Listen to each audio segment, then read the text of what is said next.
السلام علیکم معزز خواتین و حضرات، میں ہوں علی ممتاز اور آپ کو خوش آمدید کہتا ہوں آج کے پروگرام میں۔ ہم ایک بحیثیت قوم ایک ایسی صورتحال میں، ایک ایسے بھنور میں پھنسے ہوئے ہیں گزشتہ ایک سال سے کہ جہاں پر بے یقینی بھی ہے اور آگے ہمارے مستقبل کو لے کر کیا ہونے جا رہا ہے اس پر بہت سے سوالات بھی ہیں۔ بے یقینی کی صورتحال کی ہی، اس سیاسی بے یقینی کی صورتحال کی وجہ سے مستقبل کو لے کر بہت سے سوالات ہیں۔ اس کو حل کس نے کرنا ہے؟ ہماری پولیٹیکل پارٹیز نے، ہماری یہی پولیٹیکل پارٹیز جو عوام کے ووٹوں سے منتخب ہو کر طاقت کے ایوانوں میں جا کر بیٹھتے ہیں۔ جب جا کر وہاں پر بیٹھتے ہیں تو پیچھے کیا کیا وعدے کیے، کیا دعوے کیے، وہ سب بھول جاتے ہیں۔ کیا پارٹی کا اپنا منشور تھا، یہ بھی ایک طرف رکھ دیا جاتا ہے۔ اور جو سیاسی مخالفین ہوتے ہیں اور ان مخالفین کو مخالفین اس لیے ڈکلیئر کیا جاتا ہے کہ انہوں نے حکومت میں جب تھے اور بطور حکمران انہوں نے ملک کے ساتھ کوئی اچھا برتاؤ نہیں کیا ہوتا، یا ملک میں عوامی فیصلے نہیں کیے ہوتے، یا ملک کو ترقی کی راہوں پر لے کر چلنے کے بجائے اپنی جیبوں کی راہوں کو درست کرتے رہے ہیں، یعنی کہ اپنی جیبیں گرم کرتے رہے ہیں۔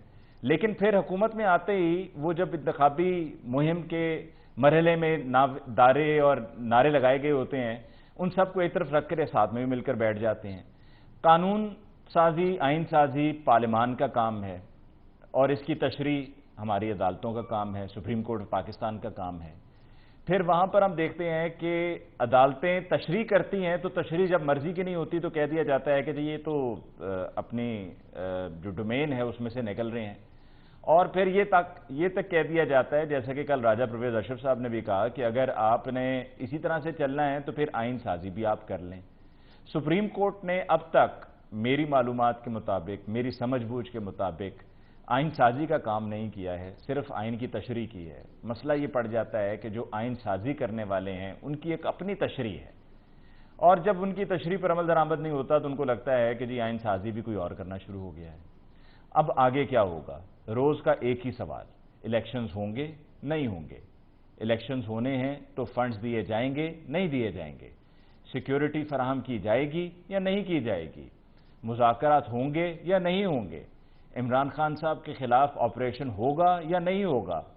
یہ وہ سوالات ہیں جن کا روزانہ ہم جواب تلاش کرتے ہیں، اور یہی وہ ہمارا وہ بھنور ہے کہ جس میں ہم پھنسے ہوئے ہیں۔ آخر اس میں سے ہم کب نکلیں گے؟ آج کے پروگرام میں ہم اسی پر بات کریں گے معزز مہمانوں کے ساتھ۔ ہمیں جوائن کیا ہے ایڈوکیٹ سپریم کورٹ عزیز صدیق صاحب نے، آپ کو بہت بہت شکریہ کہ آپ نے ہمیں جوائن کیا۔ ہمیں جوائن کیا سینئر صحافی و تجزیہ کار مبشر بخاری صاحب نے، آپ کو بہت بہت شکریہ فار جوائننگ اس ان دی شو۔ اور ہمیں جوائن کیا سینئر صحافی و تجزیہ کار مظہر برلاس صاحب نے۔ مظہر برلاس صاحب آپ کے بہت بہت شکریہ۔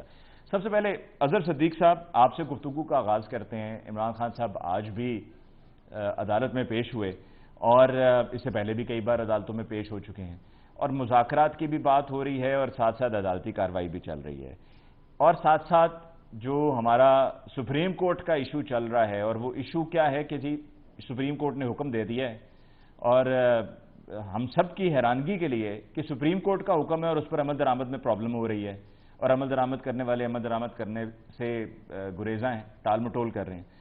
تو سب سے پہلے تو ذرا سپریم کورٹ سے شروع کیجئے گا۔ سپریم کورٹ نے آج کی تاریخ اسٹیٹ بینک آف پاکستان کو دی تھی کہ آپ نے 21 ارب روپیہ الیکشن کمیشن آف پاکستان کو دینا ہے۔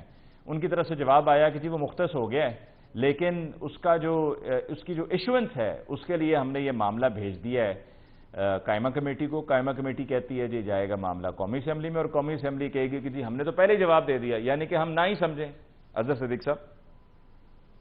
اچھا علی ممتاز صاحب، پرابلم یہاں یہ ہے کہ میں تو اس نتیجے پہ پہنچ آیا ہوں کہ الیکشن کمیشن جو ہے اس وقت جو ہے نا اس سارے معاملے کی اگر برائی کی جڑ اگر آپ کہنا چاہیں یا حالات خراب کرنے میں، تو وہ الیکشن کمیشن کا قدرے بہت بڑا رول ہے۔ آج ہی میں نے انٹرا کورٹ اپیل ویسے دائر کی ہے شیخ رشید صاحب کی طرف سے اپنا نگران وزیر اعلیٰ کو چیلنج کرنے کے حوالے سے، ساتھ ساتھ ہی نگران سیٹ اپ کو کہ 90 دن سے زیادہ چل نہیں سکتا، اس کو میں علیحدہ چیلنج کر رہا ہوں۔ جو سمجھنے والی بات ہے، ایک جھگڑا ہے صرف، اور وہ ہے ملک میں الیکشن ہونے اور 90 دن میں الیکشن ہونے۔ اور جو کام سپریم کورٹ نے کیا، یعنی یہ نہیں کہ یہ جھگڑا ڈالا گیا تو 9 ممبر بینچ 5 ممبر بینچ، بھائی لاہور ہائی کورٹ کے سنگل جج نے فیصلہ دے دیا تھا 10 فروری کو، 90، اور آج تک وہ فیصلہ موجود ہے، 90 دن میں الیکشن کرانے ہیں اور الیکشن کمیشن مشاورت کرے گورنر پنجاب سے، لیکن انہوں نے وہ مانا نہیں فیصلہ. جب وہ فیصلہ مانا نہیں تو اس فیصلہ نہ ماننے کی وجہ سے جتنے مرحلات اور واقعات سامنے آئے وہ سارے آپ کے سامنے ہیں. ویسے احترام کے ساتھ میں ایک سوال پوچھنا چاہ رہا تھا عزیز صدیق صاحب، آپ کہہ رہے ہیں الیکشن کمیشن ذمہ دار ہے. اچھا، کچھ ناقدین کی یہ رائے ہے جو ٹیلی ویژن پہ بیٹھ کے نہیں، ویسے آف کیمرہ جب ان سے بات ہوتی ہے تو ان کا کہنا ہے کہ جی یہ سارا مسئلہ کمپلیکیٹ اگر کسی نے کیا ہے تو وہ چیف جسٹس امرتا بندیال صاحب نے کیا ہے، اور وہ اس طرح سے کہ مظاہر علی اکبر نقوی، بقول ان کے کہ مظاہر علی اکبر نقوی اور اعجاز الاحسن صاحب کی طرف سے جو وہ نوٹ تھا، اگر اس پر وہ از خود نوٹس نہ لیتے اور یہ معاملہ ایک پٹیشن کی صورت میں ٹیک اپ کر لیتے تو یہ سارا جھگڑا ہی نہ ہوتا. نہیں ایسا نہیں ہے. میں پھر بتاتا چلوں. پھر دیکھیں، میں تو آپ آؤٹ آف کانٹیکسٹ صرف ایک چیز کو دیکھ رہے ہیں. میں پہلے دن سے سارے کیس کو دیکھ رہا ہوں اور اس کو جتنا کلوزلی واچ میں نے کیا ہے. میں تو جس دن اسمبلی کا تحلیل ہوئی اسی دن سے شروع ہو گیا تھا. خط لکھ رہا ہوں، میں کوششیں کر رہا ہوں، اور جیسے ہم 10 فروری تک پہنچے ہیں کتنی دقتیں ہوئیں. چیف سیکرٹری آئے، آئی جی آئے، سب نے کہا الیکشن. لیکن یہ الیکشن واحد الیکشن تھا کہ جس کو لگ رہا تھا کہ پہلے دن سے ہی الیکشن نہیں ہونے. یہ بھی ریکارڈ، یعنی ایسی کوئی بات نہیں جو یہ سجیسٹ نہ کر سکے، یہ نظر آ رہا تھا. پھر جس طرح الیکشن کمیشن ڈیلے کر رہا تھا، الیکشن کمیشن نے انٹرا کورٹ اپیلیں فائل کر دی، سپریم کورٹ نے میٹر ٹیک اپ کیا. اور سپریم کورٹ نے میٹر کب ٹیک اپ کیا؟ دیکھیے، سپریم کورٹ نے میٹر ٹیک اپ تب کیا جب 1 ماہ سے زائد عرصہ گزر چکا اور سیکشن 52 کے تحت سیکشن اگر 57 کے تحت دیکھا جائے تو 52 دن کا جو ہے الیکشن شیڈیول ہے. تو 52 دن تو پھر بھی چاہیے ہوتے ہیں. تو 30 دن اگر گزر جائیں تو دن گزرنے والے تھے. تو سپریم کورٹ نے میٹر ٹیک اپ کر کے دیکھا کہ نہیں، یہ تو آئین کی وائلیشن ہو رہی ہے. یہ سپریم کورٹ کی ہماری آئینی ذمہ داری ہے. پٹیشن کی صورت میں نہیں ہو سکتا تھا، کوئی پٹیشن لے کر چلا جاتا پی ٹی آئی سے. یہی تو بتا رہا ہوں. سپریم کورٹ بار ایسوسی ایشن نے پٹیشن فائل کی اور سفیان خان نے پٹیشن، یعنی یہ نہیں کہ پٹیشن نہیں ہے، پٹیشن بھی فائل ہوئی ہے. پٹیشن بھی، اور دونوں پٹیشن ساتھ لگی ہوئی تھی. اس کو نوٹس کا مسئلہ نہیں ہے. وہ پٹیشن آئین کے آرٹیکل 184(3) کے تحت ہے. یعنی یہ جو الزام لگایا جاتا ہے کہ ہائی کورٹ نے تو نہ کوئی اسٹے تھا، ہائی کورٹ ڈیلے کر رہی تھی، یہ بھی چیلنج میں کرتا ہوں اس بات کو سامنے رکھتے ہوئے. میں نے سیکشن 57 کی ایک پٹیشن دائر کی اور 20 تاریخ کو لاہور ہائی کورٹ نے نوٹس جاری کیا. ڈویژن بینچ نے اس پہ صدر پاکستان نے ڈیٹ دے دی تھی، کول ڈیٹ. لیکن وجہ کیا ہے کہ یہ پہلے دن سے ان کا دے نہیں تھا. اور جس طرح سے ملائن کرنے کی، عدلیہ کو ڈیوائیڈ کرنے کی سازش کی گئی، اور یہ سازش نئی نہیں ہے. 1997 میں بھی یہی کام کیا تھا. سپریم کورٹ نے کیا ایسا کر دیا؟ سپریم کورٹ نے سمپل سا کہا کہ 90 دن میں الیکشن ہونے ہیں، اور وہ ڈیٹ گورنر نہیں دے رہا تھا الیکشن کے. انہوں نے کہا صدر پاکستان ڈیٹ دے، اور سیکشن 57 یہ لکھا صدر پاکستان نے ڈیٹ دے دی 10 اپریل. اب 10 اپریل جب ڈیٹ دے دی، اور 30 اپریل ڈیٹ دے دی، جب ڈیٹ آ گئی تو الیکشن کمیشن نے پھر بھی الیکشن ہی کرانے تھے. اور آپ نے وہ دیکھا کہ یونیلیٹرلی، یعنی میں نے ایک پٹیشن دائر کی لاہور ہائی کورٹ میں جو 20 مارچ والے دن سماعت کے لیے تقرر ہوا. میں نے 12:15 بجے 12:30 بجے وہ بحث کی اور اس میں کہا کہ یہ الیکشن نہیں کرانا چاہتے. لاہور ہائی کورٹ نے کہا کہ پری میچیور ہے، وقت سے پہلے آ گئے. میری آئینی درخواست خارج کر دی. اسی دن الیکشن کمیشن نے الیکشن پوسٹ پون کر دیا اور ڈیٹ لے گیا 8 اکتوبر. وہ 90 دن کے اندر الیکشن ہونا ہے. اب یہاں کیسے ہماری اعلیٰ عدالتیں آنکھیں بند کر سکتی ہیں؟ اور اس لیے بھی کوئی وجہ تھی کہ جو کہ یہاں ٹرانسفر اب کیا ہو رہا ہے. یہاں آج بھی لاہور ہائی کورٹ کے اندر ہم نے returning officer, district returning officer, باقی معاملات میں بتایا کہ یہ الیکشن کمیشن کا قصور ہے. یعنی اس سے چاہیے تھا عدلیہ سے لیتا. عدلیہ نے اگر انکار کر دیا تھا آرٹیکل 220 استعمال کرتا، لیکن اس کے بعد بیوروکریسی میں سے لے لیے، وہاں ٹرانسفر پوسٹنگ اپنی، پھر پورے پنجاب کو کھاڑ پھچاڑ کے رکھ دیا. 144 کے تحت جو کارروائیاں کی وہ بھی ریکارڈ کے اندر ہے. آپ کے پاس ایک ایک چیز موجود ہے یا بتائیں؟ نہیں ہے ریکارڈ کے اوپر موجود. پھر انہوں نے ٹاٹا اسکیم، پتہ نہیں کیا ڈیولپمنٹ اسکیم، یعنی وہ ایسے لا گیا جیسے یہاں بیٹھا رہنا ہے. انہوں نے جانا نہیں ہے. اب کیا کرتے؟ ان حالات میں آپ کی عدالتوں نے بڑا تدبر کا مظاہرہ کیا. سپریم کورٹ نے بڑا آئین اور قانون کے مطابق یہ فیصلہ کیا اور اس معاملے کو ٹیک اپ کیا. ورنہ تو جو ان کے ہاتھ آئے تو انہوں نے تو الیکشن ہی، اور ابھی بھی الیکشن کا ہونے دے رہے ہیں. اب یہ بھی سپریم کورٹ کو نظر آ رہا تھا نا. سپریم کورٹ نے کہہ دیا 30 مئی کی 14 مئی کی ڈیٹ دے دی، لیکن انہیں نظر آ رہا تھا کہ الیکشن کمیشن نے الیکشن کمیشن نے تو اپنا آئینی کردار، الیکشن کمیشن نے اپنا آئینی کردار ادا کرنا تھا، جو کہ 4 اپریل کے فیصلے میں کہا گیا کہ وہ نہیں ہوا ہے. اور جو 8 اکتوبر کی تاریخ کا اناؤنس کیا گیا الیکشن کمیشن آف پاکستان کی طرف سے، وہ 4 اپریل کے فیصلے میں لکھا گیا باقاعدہ کہ انکانسٹیٹیوشنل تھا. عزیز صدیق صاحب، بات کو آگے بڑھاتے ہوئے مبشر بخاری صاحب،